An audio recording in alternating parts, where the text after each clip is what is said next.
안녕하세요. 저는 경기도에서 거주 중인 33살 먹은 주부입니다. 32살 때 시집와서 남편이랑 분가해서 살았고요. 어느 날 남편이 어머님께서 돌아가시고 혼자 계신 아버님을 저희가 모시는 게 어떻겠냐고 갑자기 이야기를 하더군요. 어느 누가 갑자기 저런 말을 하는데 좋다고 할 수 있겠어요. 그 일로 남편이랑 많이 싸웠어요. 위에 형님도 있으신데 왜 우리가 모시냐고. 아주버님은 대기업을 다니고 계셔서 저희보다도 여유롭고 형편이 저희와는 정말 비할 수도 없을 만큼 좋습니다. 그 일로 인해 저는 남편과 끝도 없이 대화를 나누었고 정말 싸우고 볶고 거의 매일 같이 싸웠어요. 그러다 하루는 남편이 술을 먹고 울면서 진심을 담아 말을 하더군요. 저에게 무엇이든 다른 거는 당신이 원하는 대로 하자는 거 전부 다 할 테니까 제발 이번만은 부탁 좀 들어달라고요. 그러면서 남편은 이야기를 이어갔습니다. 남편이 어릴 적에는 엄청 개구쟁이였대요. 매일 사고 치고 다니고 해서 아버님께서 매번 뒤 수습하러 다니셨다고 하더라고요. 남편이 어릴 때 골목에서 놀고 있는데 지나가던 중간 크기의 트럭에 받칠 뻔 한 걸 아버님이 보시고 남편 대신 부딪히셨는데 그것 때문에 지금도 오른쪽 어깨를 잘못 쓰신대요. 그리고 아버님 하시던 일이 노가다였는데 남편이 군 제대하고도 26살 때쯤까지 놀고 먹었더랍니다. 아버님이 남편을 늦게 낳으셔서 지금 아버님 연세가 68세 되세요. 남편은 33살이고요. 60세 넘으셨을 때도 노가다 하시면서 가족들 먹여 살리고 고생만 하셨다네요. 노가다를 오래 하면 시멘트 독이라고 하나? 하여튼 그것 때문에 손도 쩍쩍 갈라지셔서 겨울만 되면 많이 아파하신다고 하더라고요. 평생 모아 오신 재산으로 마련하셨던 조그만한 집도 아주버님이랑 남편 결혼할 때 집장만 해주신다고 파시고 지금은 월세 내면서 원룸에 들어가서 사신다고 하더라고요. 그런데 어머님까지 돌아가시고 혼자 계신 거 보니 마음이 아파서 눈물이 자주 난다고 하더라고요. 저희가 살림이 넉넉했으면 이런 걱정도 안 할 텐데요. 저는 집에서 살림을 하는 평범한 주부이고 남편은 혼자 직장을 다니는데 일반적인 중소기업을 다니고 이직한 지 얼마 되지 않아 한 달에 세후 150 정도를 벌어옵니다. 그런데 그걸로 아버님께서 오시면 아무래도 반찬도 지금보다는 더 신경을 써야 할 것 같고 여러 가지로 많이 힘들 것 같더라고요. 심지어 그때는 제가 임신을 했어서 아이가 3개월 차인데 모든 부분이 힘겹더라고요. 그럼에도 부유하셨던 형님께서는 절대 아버님을 못 모신다고 강력히 못 박으셨고 아주버님도 그럴 생각이 없다라고 남편이 말을 하더라고요. 저렇게 철벽 방어를 하는데 어떻게 하겠습니까? 그리고 남편이 진심 어린 말들을 저렇게까지 했는데요. 그래서 넉 달 전부터 아버님을 모시기로 하고 저희 집으로 아버님을 모셔왔습니다. 처음에는 아버님께서 오지 않으시려고 자꾸만 거절하시더라고요. 늙은이가 가봐야 집만 되고 눈치 보인다고 하시면서요. 하지만 남편이 매일같이 설득하고 우겨서 겨우 모셔왔습니다. 모셔온 첫날부터 여러모로 정말 신경이 쓰이더라고요. 그런데 우리 아버님 매번 반찬 신경 써서 정성껏 차려드리면 그걸 드시면서도 엄청 미안해하시면서 눈치를 보십니다. 가끔씩 고기 반찬이나 맛있는 음식을 해드리면 아버님께서는 드시지 않고 남겨두셨다가 저희 남편이 퇴근하고 돌아오면 남편을 먹이더라고요. 그리고 저 먹으라고 일부러 드시지도 않고요. 거기다가 하루는 장을 보고 집에 왔는데 아버님께서 바닥에 꿇어 앉아서 걸레질을 하고 계시더라고요. 저는 그 모습을 보고 깜짝 놀라서 걸레를 빼앗으려고 했더니 괜찮다고 하시면서 끝까지 고집을 부리시면서 청소를 끝마치시더라고요. 그리고 식사를 드시고 나면 곧바로 빈 그릇을 들고 가셔서 설거지도 하십니다. 아버님께 하지 말라고 몇 번을 말씀드리고 그릇들을 뺏어도 보지만 아버님은 설거지를 하시는 게 그게 마음이 편하시답니다. 제가 왜 아버님의 마음을 모르겠어요. 이 못난 며느리 눈치 보이시니 그렇게 행동하시는 거 압니다. 그래서 저도 정말 더 마음이 아픕니다. 남편이 몰래 아버님 용돈을 드려도 그거 안 쓰고 모아두었다가 저에게 용돈 하라고 주십니다. 그렇게 저희는 부유하진 않지만 서로 애틋하고 마음을 써가면서 하루하루를 지내고 있었습니다. 그런데 어제는 정말 너무 많이 슬퍼서 펑펑 울었습니다.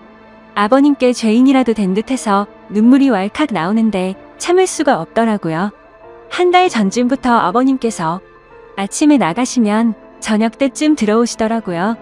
어디 놀러라도 가시는 것 같아서 용돈을 드려도 받으시지도 않고 웃으시면서 다녀올게 하시면서 매일 같이 나가셨습니다. 저는 그래서 그냥 집안에만 있으시기엔 답답하셔서 산책이라도 다녀오시다 보다 하고서 크게 생각을 하지는 않았습니다. 그런데 어제 장을 보러 슈퍼에 갔다가 아래층 주인 아주머니를 만나게 되었습니다. 그런데 그 주인 아주머니께서 제게 어렵게 말씀을 하시더라고요. 오다가 이 집 할아버지 봤는데 유모차에 박스 실어서 가던데. 이 말을 듣고 저는 상상조차 못해봤던 일에 깜짝 놀랐습니다. 네, 맞습니다. 아버님 아들집에 살면서 돈 한 푼 못 버시는 게 마음에 걸리셨는지 불편한 몸 이끄시고 하루하루 그렇게 박스 주우시면서 돈을 버셨더라고요. 저는 그 이야기를 듣고 장을 보다 말고 밖으로 뛰쳐나갔습니다. 아버님 찾으려고 이리저리 돌아다녀도 안 보이시더라고요. 너무 죄송하고 가슴이 아파서 집에 들어와서 정말 한없이 엉엉 울었습니다. 한참을 울고 나서 남편에게 전화해 오늘의 상황을 말하니 남편도 아무 말이 없더군요. 한참의 정적이 흐르고 남편은 일찍 들어간다고 말하고 그렇게 통화를 끊었고 남편은 저녁 5시 조금 넘어서 평소보다 일찍 퇴근하고 들어왔습니다. 남편도 마음이 정말 안 좋은지 표정도 너무 어두웠고 집에 들어오자마자 가방만 내려두고 아버님을 찾으러 나간다고 하곤 바로 집 밖으로 나갔습니다. 제가 정말 바보였고 한심한 며느리였습니다. 그렇게 매일같이 나가셨는데 관심을 가지고 진작 이 사실을 알았어야 했는데 말이죠. 며칠 전부터 아버님께서 저 먹으라고 봉지에 들려주시던 과일과 과자들을 받으면서도 아버님께서 사오신 것인지 일을 해서 사온 것인가라는 생각도 못했다니 정말 한심스럽습니다. 못난 며느리 눈치 안 보셔도 되는데 그게 불편하셨던지 아들 집 오셔서도 편하게 지내지도 못하시고 매일같이 눈치만 보시다 불편하신 몸 이끌고 그렇게 일을 하고 계셨다니. 친정의 저희 아빠도 고생만 하시다가 돌아가셨는데 돌아가신 아빠 생각도 나고 해서 그렇게 저는 또 다시 한참을 펑펑 울었습니다. 그날따라 아버님 웃으실 때 얼굴에 깊게 패인 많은 주름들과 평생 고생을 하셔서 손목에서 갈라진 피부가 자꾸 눈앞에 아른거리고 생각나면서 너무나도 죄송한 마음에 남편이 아버님이랑 들어올 때까지 울고 있었습니다. 남편이 아버님을 찾아 나가고 1시간 정도 좀 넘어서 남편이 아버님을 모시고 집으로 들어오더라고요. 아버님 들어오시면서도 제 눈치를 보시면서 뒤에 끌고 오던 유모차를 숨기시는 모습이 왜 그리 마음이 아플까요? 오히려 죄송해야 할 건 저인데요. 아버님께서 미안해하는 듯한 그런 모습이 가슴에 남아서 지금도 이 글을 적는데도 마음이 너무 아픕니다. 저는 아버님의 모습을 보자마자 아버님께 달려가서 죄송하다며 손을 꼭 붙잡고서 또 펑펑 울었습니다. 그러자 아버님께서는 매일 나 때문에 밥 차리느라 고생도 많고 편하게 있지 못하게 해서 내가 정말 미안하다면서 제 얼굴을 보면서 손을 꼭 붙잡아 주시면서 말씀하시는데 저는 눈물이 멈추지 않았습니다. 저는 그날 아버님의 손을 처음으로 만져봤습니다.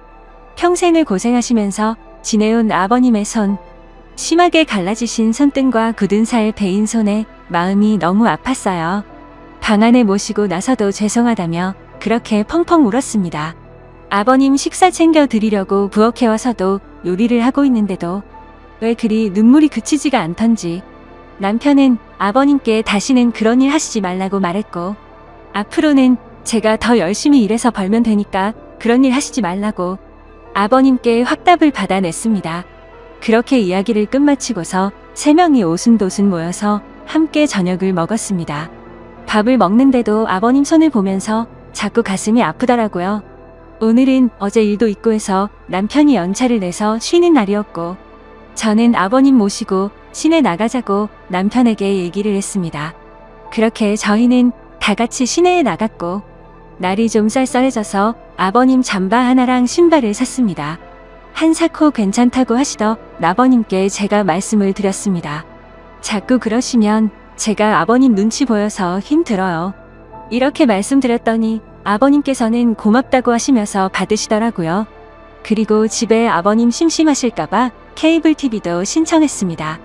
아버님께서 스포츠를 좋아하시는데 오늘 야구 방송이랑 낚시 방송 보시면서 너무 즐거워 보이시더라고요. 조용히 다가가서 아버님 어깨를 만져드리는데 보기보다 정말 왜소하시더라고요. 제가 꽉 잡아도 부서질 것만 같은 그런 아버님의 어깨. 지금까지 고생만 하시고 자식들 뒷바라지 하시느라 평생 헌신하시면서 살아오셨던 아버님의 그런 발자취들이 느껴지면서 저는 또 마음이 아파왔네요. 남편한테 말했어요. 저 평생 아버님 정말 친아버지처럼 생각하고 모신다고요.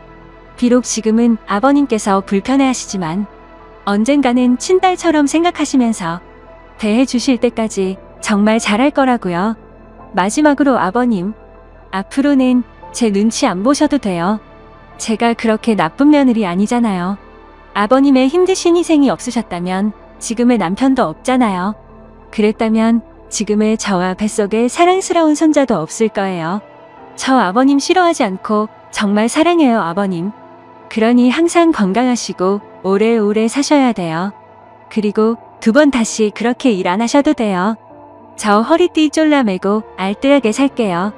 다음 사연입니다. 안녕하세요. 저는 평범하게 직장을 다니고 있는 22살 여자입니다. 저와 남자친구는 장거리 연애를 하고 있고요. 일하느라 일주일에 딱 1번 쉬고 만나고 있습니다. 그날마다 남자친구와 서로 지역을 오가면서 만나고 있고요. 그래서 이번 주에는 제가 남자친구가 있는 곳으로 갔습니다. 남자친구와 더 오래 있고 싶은 마음에 쉬는 날 전날이면 저는 항상 일이 끝나고 그 저녁에 버스를 타고서 남자친구네 동네를 갑니다. 남자친구가 절 혼자 두기 불안하다고 찜질방에서 자도 되는데도 불구하고 일부러 돈을 더 들여서 남자친구의 집에서 제일 가까운 숙박업소에서 저를 재우고 남자친구는 외박이 어려운 처지라 자신의 집으로 갑니다. 결론적으로 저는 혼자 그곳에서 항상 잠을 잡니다. 요번 주에는 가서 남자친구와 오랜만에 치킨과 맥주를 먹었는데 그날따라 맥주가 술술 들어가더니 나중에 정신을 차려보니 술에 좀 취해 있는 상황이었습니다. 남자친구는 항상 그랬던 것처럼 저를 재우던 모텔에 저를 재우고 남자친구는 집으로 갔고 저는 자기 전까지 계속 카톡을 하고 있었습니다. 그런데 갑자기 밖에서 누가 계속 노크를 하는 겁니다. 무슨 일인가 하고 나가보려고 했는데 혼자인 게 무섭기도 하고 겁이 나서 문만 살짝 열어서 빼꼼 밖을 봤습니다. 밖을 봤더니 옆 방 앞에 모텔 아르바이트생이 있던 겁니다. 모텔 아르바이트생은 아저씨였고 저는 혼자인데 낯선 남자가 있는 것에 겁이 나서 문을 황급히 닫았습니다. 그러고 나서 남자친구와 카톡을 계속하면서 이런저런 일이 있었다고 얘기를 하고 자려고 침대에 누웠는데 누가 다시 똑똑하는 겁니다. 이번에는 열지 않았습니다. 그랬더니 모텔 방으로 전화가 오는 겁니다. 그래서 모텔에 무슨 일이 있는 건가 하고 전화를 받았습니다. 그랬더니 맥주 가져다 드릴 테니까 종업원 가면 문 여시라고 하는 것이었습니다. 항상 여기 오니까 주는가 보다 하고 별 의심 없이 문을 열고 받았습니다. 맥주를 냉장고에 넣고서 다시 침대에 누워서 남자친구와 카톡을 하면서 맥주 줬다고 얘기하고 남자친구는 저에게 앞으로 누가 와도 문 열어주지 말라고 내일 아침에 병원 갔다가 바로 가겠다며 얼른 자라고 하고서 카톡을 끝냈습니다. 그 뒤 잠들기 전에 TV를 틀었는데 컴퓨터와 연결이 된 PC가 바로 떴는데 성인 영상이 나오더라고요. 근데 그때 때마침 모텔 아르바이트생이 열쇠로 문을 따고 들어온 겁니다. 저는 이미 술이 좀 취해 있어서 그때는 그 아르바이트생이 문을 따고 들어온 줄 모르고 문이 열려 있어서 들어온 줄 알았습니다. 자려고 침대에 자리를 잡고 누워 있었던 저는 그 사람이 들어오는 걸 보고서 놀라서 침대 모퉁이에 앉았고 급하게 TV 채널을 다른 거로 돌렸습니다.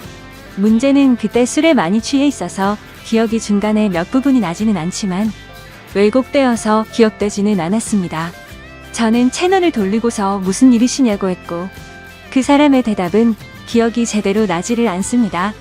그 사람이 아마 필요한 거 없느냐는 식으로 했던 것 같습니다. 저는 그 사람에게 나가시라고 계속 말했습니다. 그러고서 그 사람은 저에게 그냥 보시던 거 보세요. 이러면서 제가 들고 있던 리모컨을 빼앗고서 채널을 다시 돌리는 것이었습니다. 너무 겁나서 계속 제발 가시라고 계속 그랬더니 침대 모퉁이에 앉아있던 저를 눕히려고 제 다리를 만지는 것이었습니다. 저는 순간 겁에 질려서 그 사람의 팔을 치고 남자친구 곧 올 거라고 그랬습니다. 그랬더니 그때야 가더군요. 제가 술에 취해서 기억을 못할 거라고 생각했나 봅니다. 그러고서는 겁에 질려서 모텔 방 밖에 조그마한 소리만 들려도 놀라고 식은땀 나고 잠도 계속 못 들고 다급하게 남자친구에게 카톡하고 전화했는데 남자친구가 배터리 가는 걸 잊어서 휴대전화기가 꺼져 있는 것이었습니다. 그래서 저는 너무 무서워서 그 방에서 나서지를 못했고 뜬 눈으로 계속 밤을 새우다가 아침 10시쯤에 잠이 들었습니다. 남자친구는 아침에 제 연락을 보자마자 급하게 모텔로 달려왔고 제가 자는 사이에 계산대에 가서 CCTV를 보고 아르바이트생에게 따졌지만 저에게 그랬던 아르바이트생 아저씨는 교대 근무가 끝나서 집에 간 상태였고 그 일이 새벽 6시 20분쯤에 끝난 일인데 CCTV는 메모리 문제로 6시 30분부터 녹화가 새로 되고 있었습니다. 주인은 없는 상황이었고 낮에 일하던 아르바이트생은 아무것도 모르는 상황이었던 거죠. 그래서 그 아르바이트생은 그 알바 아저씨를 불러냈습니다. 저는 무서워서 나가지를 못하였고 남자친구 혼자서 아저씨에게 가서 얘기했습니다. 그랬더니 그 아저씨는 남자친구에게 6시 30분에는 손님들이 퇴실해야 되는데 제 방의 TV 소리가 너무 시끄러웠다며 TV를 끌어 열쇠로 문을 열고 방으로 들어왔고 저를 만진 건 자는데 이불을 덮지 않고 자서 이불 덮어줄 때밖에 없었다고 말했다고 하더군요. 그리고 제가 여기 자주 오고 남자친구는 항상 가는 것도 알고 있더군요. 여기 단골이시지 않느냐고. 저는 TV 소리를 크게 튼 적도 없었고 그 아저씨 때문에 무서워서 아침 10시까지 한숨도 못 잤습니다. 저는 그날 밤겁에 질려서 벌벌 떨면서 잠도 못 자고 밤새워 무서워했던 것도 그렇고 너무 억울하고 어이가 없어서 그 아저씨에게 가서 따졌습니다. 다시 말해보시라고. 아저씨가 언제 그러셨냐고. 그랬더니 도리어 그 아저씨는 자기가 언제 그랬냐면서 그러는 겁니다. 제가 술을 마셨어도 기억을 다 하고 있는데도 그 아저씨는 제가 술에 좀 취해 있던 것도 알고 남자친구가 갔다는 걸 알고서 계속 거짓말을 해댄 겁니다. 저는 더는 말해도 안 통하고 자기는 그런 적 없다고 할 것 같기도 하고 사실 이런 일이 처음이고 너무 당황스러워서 얘기하다가 눈물이 나와서 혼자 밖으로 나갔습니다. 경찰서를 가도 심증은 있지만 물증이 없어서 일만 더 복잡해질 것 같고 남자친구가 사는 지역에 계속 올 수도 없는 상황이어서 이런저런 생각을 한 저는 남자친구에게 그냥 나오라고 했습니다. 남자친구는 제가 나간 후에 조금 있다가 나왔고 아저씨와 계속 얘기를 해봤지만 끝까지 자기는 TV 소리 때문에 그랬다면서 모텔의 다른 고객들을 위해서 그랬다면서 새벽 6시 30분이 어떻게 손님들 퇴실 시간입니까? 제가 만약에 소리를 크게 틀고 있었다고 해도 여자 혼자 모텔방에 있는 걸 알면서도 문을 따고 들어오는 게 말이나 됩니까? 그리고 자는 제가 이불을 덮고 있지 않아서 이불을 덮어주느라 만졌다는 건 또 말이 됩니까? 변명해도 어떻게 그렇게 할까요? 집에 와서 생각해보니까 더 화가 나는 겁니다. 너무 억울하고 지금 가서 그깟 5만 원 던져주고서 경찰서 가자고 하고 싶습니다. 하지만 그럴 시간도 안 되고 어제도 밤에 울면서 남자친구와 전화했습니다. 내가 대체 뭘 잘못했길래 이런 일을 당해야 하느냐고. 너무 억울하다고. 심증은 있는데 물증도 없는 지금.